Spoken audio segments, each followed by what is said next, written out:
Hi everyone, this is अंकित और इस video में हम सिर्फ एक मेथड डिस्कस करेंगे जिससे हर लेवल का, हर टाइप का, परसेंटेज का क्वेश्चन हम सॉल्व कर पाएंगे।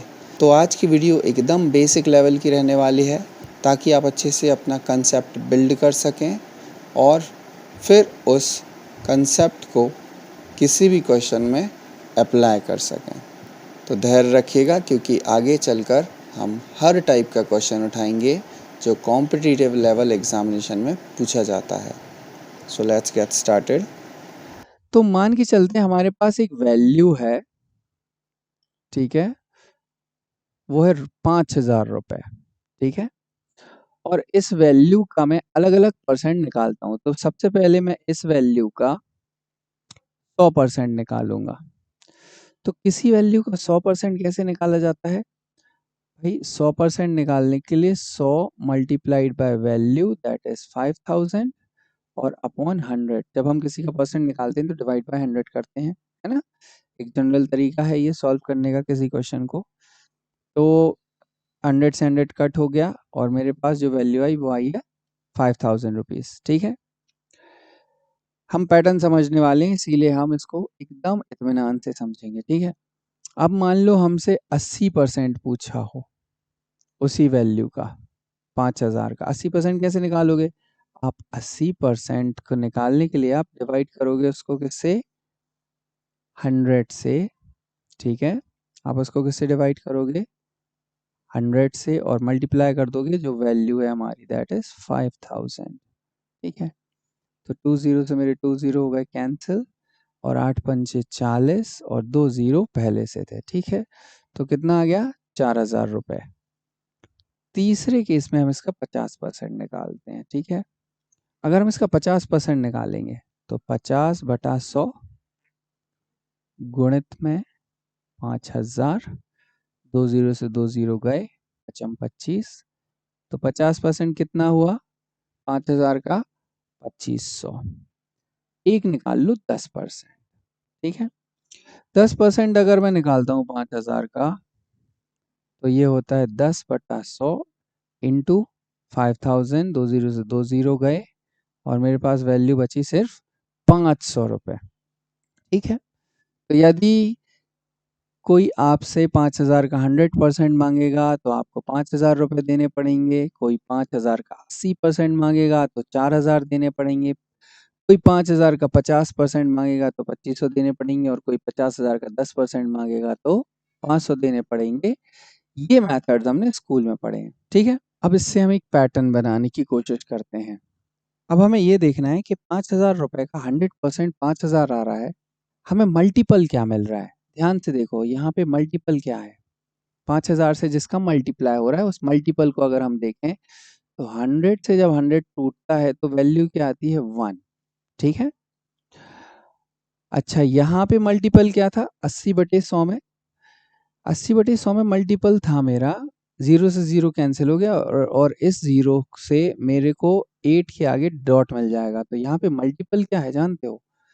0.8। यहाँ मल्टीपल क्या था? 0 से 0 कैंसिल और इस 0 से लगा दो 5, तो ये हो गया, यहाँ पे मल्टीपल हो गया 0.5।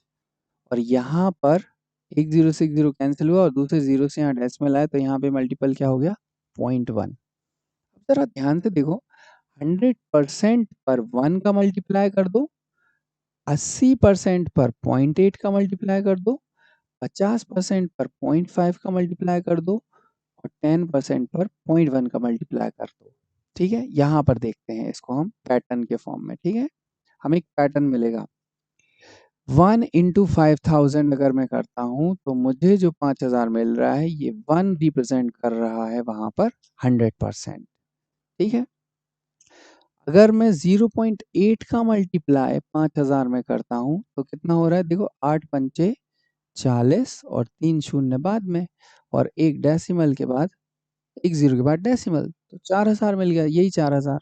अब मैं यहाँ पे इस लंबे चौड़े प्रोग्राम को ना लिख के सिर्फ 0.8 से मल्टीप्लाई कर रहा हूँ क्योंकि मुझे कितना निकालना है? 80%।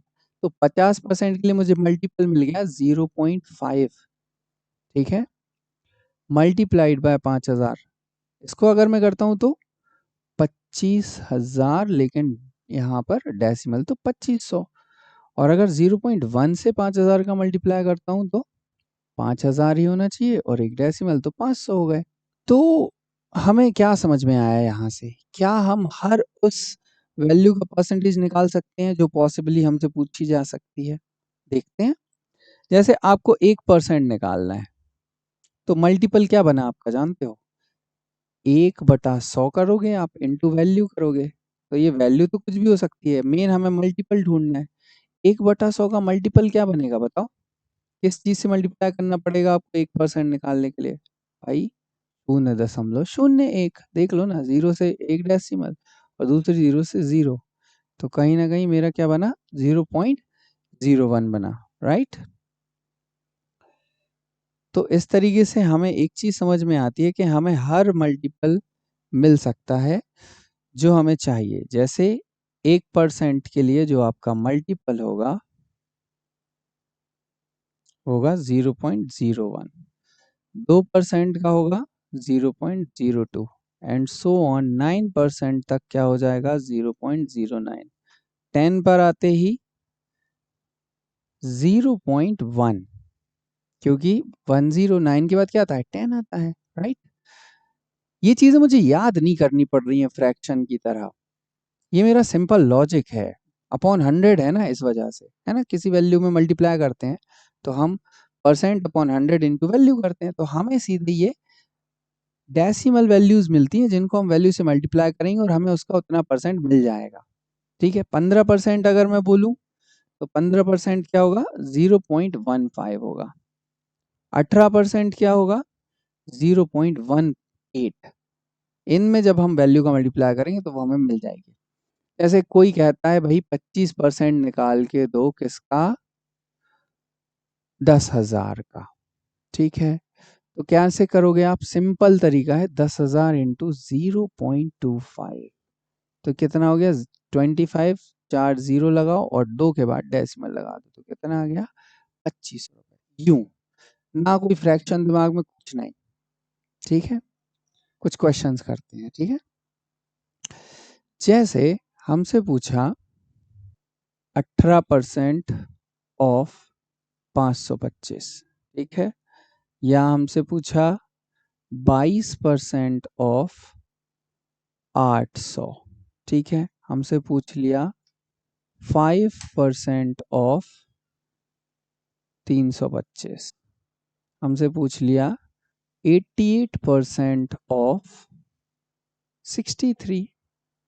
कोई भी वैल्यू हो सकती है, रैंडमली ले रहा हूँ मैं कुछ भी, क्योंकि मैं चाहता हूँ कि कोई भी क्वेश्चन हमारा ऐसा छूटे ना। ठीक है, तो यहाँ पे मैं पहला सॉल्व करता हूँ। सबसे पहले मुझे 18% ऑफ 525 निकालना है। ठीक है, नंबर 1, तो नंबर 1 में 525 इंटू 0.18 करना है मुझे। ठीक है, अब 18 पंचे कितना होता है? 18 पंचे 90 होता है, तो शून्य यहाँ पे आ गया 9। 18 दूनी 36, 36 और 9, 36 और 9 45। उसके बाद यहाँ पे बचा 4। 18 पंचे 90, 90 और 4 94, और डेसिमल कितने के बाद लगाना है? 2 के बाद। ये लो भाई साहब, 18% ऑफ 5 to 5, 94.50। वेरीफाई करना है, वेरीफाई कर लो। ये चीज़ इसलिए वेरीफाई कर रहा हूँ मैं ताकि आपको यकीन हो जाए कि भाई कुछ भी गड़बड़ नहीं हो रहा है यहाँ पर। भाई 18 इंटू 525 तो 94.50 अब भी निकाला था हमने, डिवाइड बाय 100, तो 2 0 से 2 डेसिमल, कितना आ गया? 94.50। तो भाई हमने डायरेक्ट कर दिया ना यहाँ पे। आई होप आपको इतना कंसेप्ट क्लियर हो गया। बात आती है कि भाई ये तो मैंने 100% तक का बता दिया, 110% पूछ लिया तो पहले आप इसको समझो कि 110% अगर पूछ लिया उसका मीनिंग क्या होता है 110% का। ये 110% है। इसको आप दो तरीके से, इसमें दो तरीके से क्वेश्चन बनेंगे 110% में। एक तो आपसे कोई बोलेगा वैल्यू का 110% निकालो, या वो आपसे बोल देगा वैल्यू में 10% इंक्रीज हो रहा है, वृद्धि हो रही है। 10% की क्या हो रही है? वृद्धि हो रही है, मान लो ऐसा लिखा आ रहा है, वैल्यू में 10% की वृद्धि हो रही है, मतलब 100 तो था ही, प्लस कितना हो गया 10, तो कितना बन गया 110। समझे बात को? तो वैल्यू में 10% इंक्रीज, समझ गए? इस तरीके से होता है। तो भाई अब इसको कैसे निकालें? तो ये तो बहुत आसान है, ये तो हमारा 1 होता है, मैंने आपको पहले ही सिखा दिया। 100% कितना होता है 1, और 10% कितना होता है 0.1, इनको जोड़ दो तो क्या बन गया 1.1। तो अगर मान लो वही 5,000 रुपए होते और इसका 110% निकालना होता, तो आप इसको किससे मल्टीप्लाई कर देते 1.1 से। तो ये मेरा 110% कितना आ जाएगा भाई, 11 पंचे 55, 3 शून्य 1 के बाद डेसिमल, तो 5500 रुपए आ जाएगा। और अगर आप इसको घूम फिर के करते तो कैसे करते भाई, 10% 5,000 का 500, और 5,000 में 10% जोड़ दो तो कितना हो जाएगा 5500। आप कैसे भी सॉल्व करो, लेकिन ये हमारा एक ऐसी कांस्टेंट चीज हमको मिल गई है कि हम हर कुछ निकाल सकते हैं। 112% निकालना होता या 12% इंक्रीज्ड बताना होता वैल्यू पे, तो कैसे निकालते हैं इन दोनों केसेस में, 1.12 का मल्टीप्लाई कर देते हैं।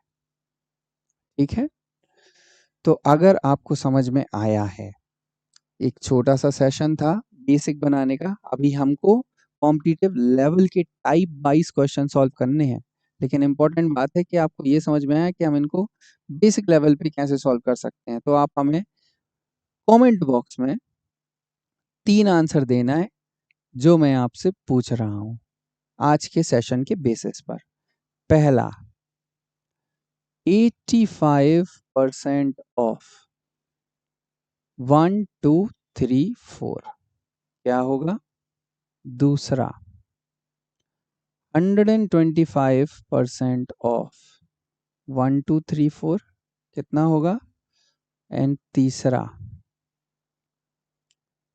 25.5% ऑफ 1 2 3 4 कितना होगा? अगर थर्ड वाला ना बने तो मैं अगले सेशन में कवर करूंगा, लेकिन आई होप आपको ये तीनों आंसर बन जाएंगे हमारे डिस्कस किए हुए पैटर्न के बेसिस पर।